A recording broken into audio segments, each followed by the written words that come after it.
give the Mustapha. So he said, I'm going to go back to giving him charity like I used to, and I will not do all that effort. So it shows us the context for this verse, how put it in practice. And we see, subhanAllah, saying, al-jazaa min jinsi al-amal. The person will get the consequence or the outcome like they type of their action. They do good, they'll end up receiving good. They do bad, they'll end up receiving bad. So if we would like Allah to forgive us, shouldn't we forgive others? The Prophet tells us,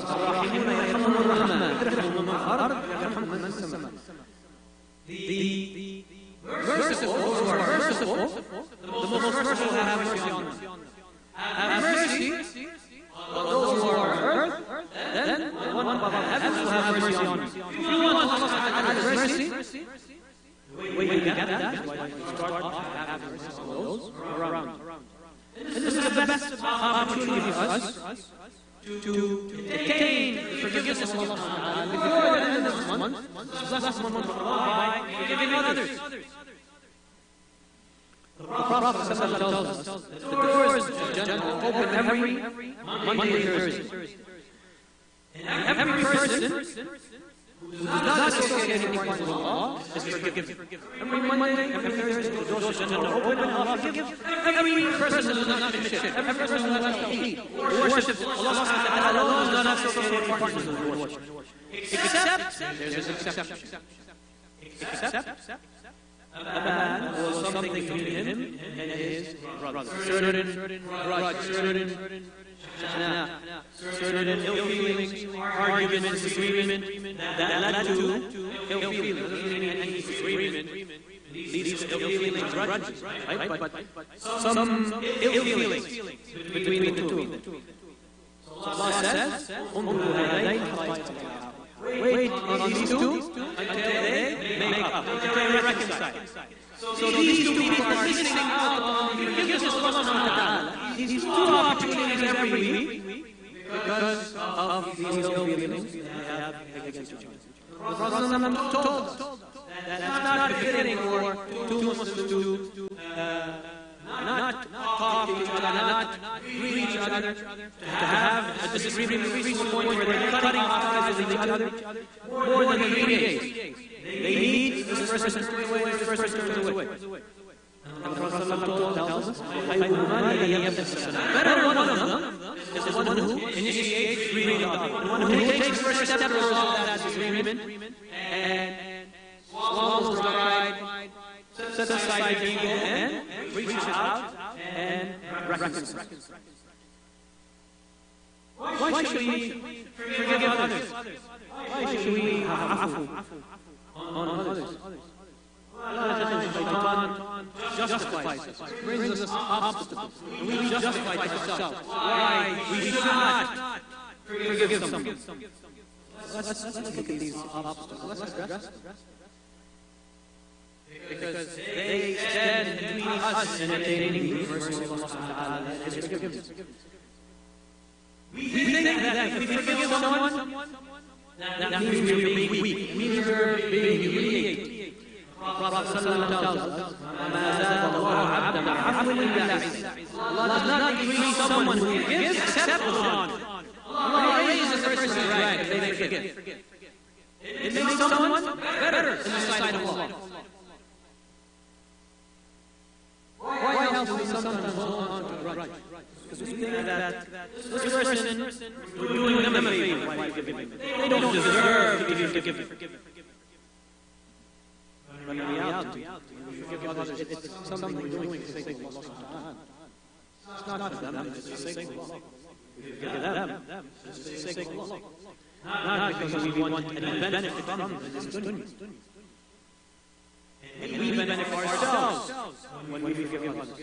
Because Allah says in the Quran, whoever does good is for his own self. Whoever does bad, then he is responsible. Good or bad, it's for our own self. This is what we will find on the day of judgment. Think about it.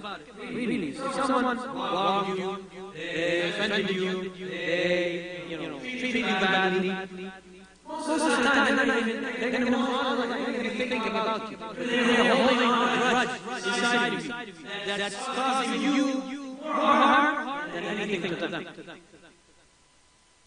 Allah says in the Quran, وَنَزَعْنَا فِي صُدُورِهِمْ مِنْ غِلٍّ إِخْوَانًا عَلَى سُرُرٍ مُتَقَابِلِينَ. We removed, talking about the believers in the Jannah, and we removed from their depths any ill feelings, any grudges that they have against each other. Jannah wouldn't be Jannah with such negative emotions that someone holds within them, because it causes harm to them. So think about it. To enter Jannah, you'll be purified from these ill feelings, these grudges, this hatred that we might have for others. If you want to enter Jannah, start in the dunya by working towards clearing your heart from any ill feelings towards any of your fellow Muslims. One of the other things that Shaitan puts as an obstacle for us not to forgive others is that we think that we should only treat those who treat us well, we treat them well. Someone doesn't treat you well, we treat them well. And it goes without saying, people who treat you well, you treat them well. But it's those who mistreat you, those who wrong you, are the ones that you actually should be forgiving.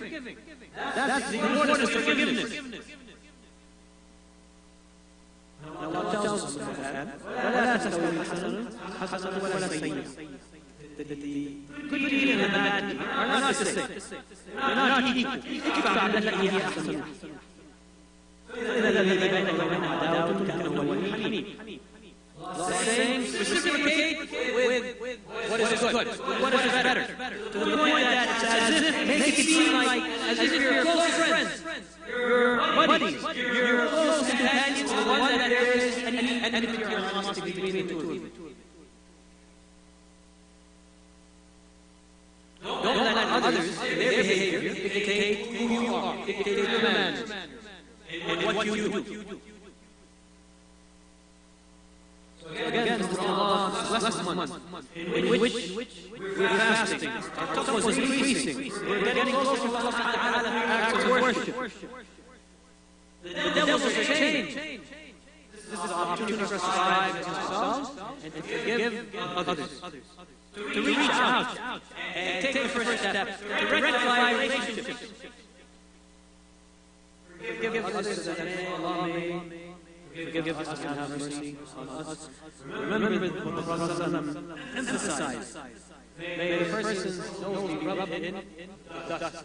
If Ramadan comes and finishes, it goes, and that person has not been forgiven.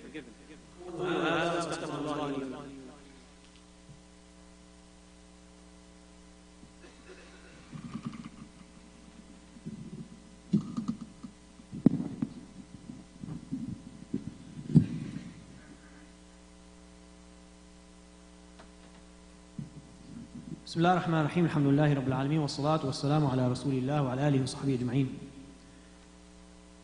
See, there are a lot of examples from the seerah of the Prophet Muhammad sallallahu alaihi wasallam. We look towards the Sunnah to see how the Prophet Muhammad sallallahu alaihi wasallam implemented these teachings himself, practically. As Allah tells us in the Quran that there was a good example in the Prophet Muhammad sallallahu alaihi wasallam for us. So we should always look towards the Sunnah of the Prophet sallallahu alaihi wasallam, see his seerah and learn from him. The best example, the best role models for us.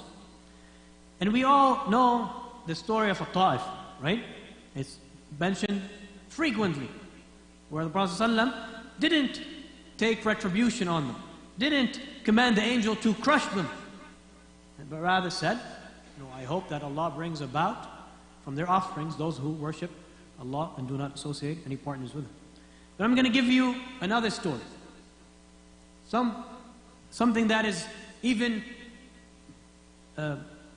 greater than that. One time, the Prophet ﷺ was traveling with his companions out to a battle. And they came in an area to rest. And there was one big tree that had good shade, so the companions left it to the Prophet ﷺ to rest underneath it. And they spread out underneath the trees to get some shade and rest. And the Prophet ﷺ hung his sword on that tree and then was lying down underneath it. And the next thing he knows, he wakes up or he pays attention, and there's one of the mushrikeen standing there, had taken the sword of the Prophet ﷺ and unsheathed it. And he said to the Prophet ﷺ, "Are you afraid of me?" Imagine, out of nowhere, the Prophet ﷺ is lying down, right, resting, not expecting this man shows up from the mushrikeen, from the enemy, and he's there, there's no one else around. He took the Prophet ﷺ's sword and he unsheathed the sword. "Are you scared of me?" So the Prophet ﷺ said, "La, no." So the man said, فَمَنْ يَمْنَعُكَ مِنِّي? Who will protect you from me? So the Prophet ﷺ said, "Allah." The man said, "Who will protect you from me?" The Prophet ﷺ said, "Allah." The sword dropped from the man's hand. So the Prophet ﷺ picked up the sword. So now the Prophet ﷺ said to the man, he said, مَنْ يَمْنَعُكَ مِنِّي? Who will protect you from me? So the man said, be a good person, be kind to me. So the Prophet ﷺ asked him, he said, تَشْهَدُ أَنْ لَا إِلَهَ إِلَّا اللَّهِ وَأَنِّي رَسُولُ اللَّهِ? Do you testify to La ilaha illallah and that I'm the messenger of Allah? So the man said, no. He's not a Muslim. He said, no, I don't testify to that. But he said, but I will promise you that I will not fight against you. I'll not be with those who fight against you. فَخَلَّى سَبِيلًا. So the Prophet ﷺ let him go. And this man went back to his people. He said, I came to you from the best of people. From this man who is the best of people. Just think about it for a minute. This man came, snuck up to the Prophet ﷺ, took his sword, wanted to kill him. And when the Prophet ﷺ had the chance to retaliate, to defend himself, no one would ever blame someone in that situation for killing that other person. This man coming, took your weapon, trying to kill you. No one would blame anyone for retaliating. But the Prophet ﷺ forgave him and let him go. He didn't even capture him, he let him go. So that man, when he went back to his people, he said, I came to you from the best of people. And you know, by the way, as a side note, this one incident destroys the claim of some of the enemies of Islam that try to claim Islam was spread by the sword, people were forced to convert, otherwise they were killed. This one incident destroys that claim. The Prophet ﷺ, this man, he could have killed him. And he asked, do you testify to La ilaha illallah and that I'm the messenger of Allah? He said, no. He still let him go. We ask Allah subhanahu wa ta'ala to forgive us. We ask Allah subhanahu wa ta'ala to purify our hearts, purify our intentions. We ask Allah subhanahu wa ta'ala to aid us to strive against ourselves, our nafs, our egos, our pride, and set the disagreements aside and forgive our fellow Muslims. To reach out and be the ones to initiate reconciliation. We ask Allah subhanahu wa ta'ala to have mercy on us. We ask Allah subhanahu wa ta'ala to bless us in this blessed month of Ramadan. We ask Allah subhanahu wa ta'ala to enable us to make the most out of it. Indeed, He is capable of all things. Wa akhiru da'wana alhamdulillahi rabbil alameen. Wa sallallahu ala Muhammad wa ala alihi wa sahbihi ajma'een.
فترضى ألم يأتك آوى ووجدك ضالا فهدى ووجدك عائلا فأغنى فأما اليتيم فلا تقهر وأما السائل فلا تنهر وأما بنعمة ربك فحدث.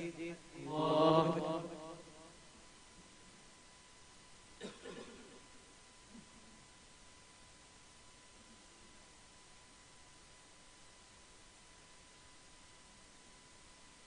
سمع الله حمده.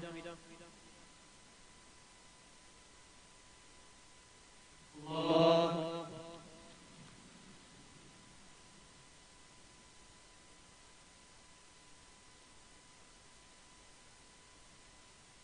الله أكبر. الله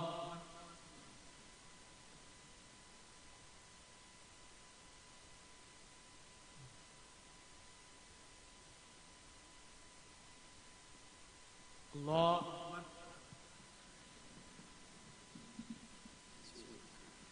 الحمد لله رب العالمين الرحمن الرحيم مالك يوم الدين إياك نعبد وإياك نستعين اهدنا الصراط المستقيم صراط الذين أنعمت عليهم غير المغضوب عليهم ولا الضالين آمين. ألم نشرح لك صدرك ووضعنا عنك وزرك الذي أنقض ظهرك ورفعنا لك ذكرك فإن مع العسر يسرا إن مع العسر يسرا فإذا فرغت فانصب وإلى ربك فارغب. الله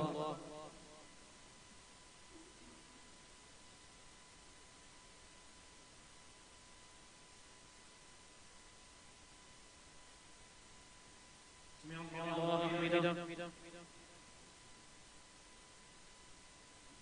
الله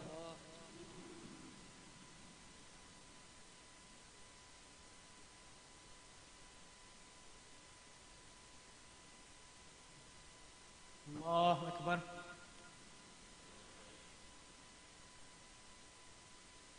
الله أكبر.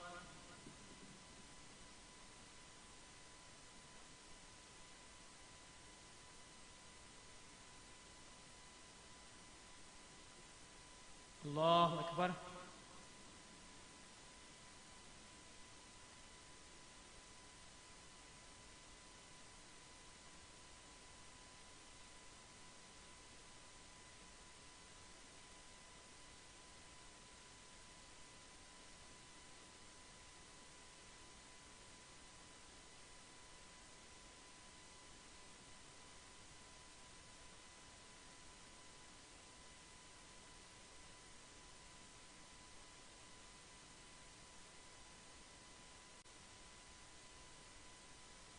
السلام عليكم ورحمة الله.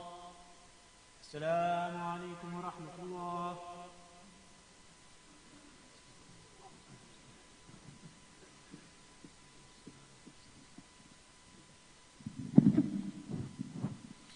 Assalamu alaikum wa rahmatullahi ta'ala wa barakatuh. May Allah accept from all of us, inshallah. Please just give us a few minutes, inshallah, with some sabr, inshallah. The brothers are coming in the donation box, and we ask all of you, please don't let the box go empty. Please help support the Muslim Center of New York. I ask Allah subhanahu wa ta'ala to give you the ability to help and support in this beautiful month of maghfirah, rahmah, sadaqat, inshallah. Put it on behalf of your family, your father, mom, or someone, inshallah. And don't hesitate. It's all going to be in your account, inshallah. A few things I would like to share with you, inshallah. Number one, regarding Ramadan, as all of you know, we have iftar every day here at the Muslim Center of New York. If you want to sponsor any number, please go ahead. We have the cards. For one person, it's $10. So it's up to you. You want to sponsor one day, more, less, whatever. The average that we have on weekdays, the last few days that we had, it was like around 130 people every day. And definitely on the weekend, it goes higher. So please feel free and do it as soon as possible. If you're also planning to play your fitrah, do it also. It's $10. And do it early. Don't wait. Because a lot of people, they're waiting for this money. A lot of poor people, they are requesting, need help. and support. So we're trying to collect the money and send them the money as soon as possible so they could also enjoy it and use it in the month of Ramadan, inshallah. One thing also very important for me, and I would like probably 1 or 2 brothers could help with this.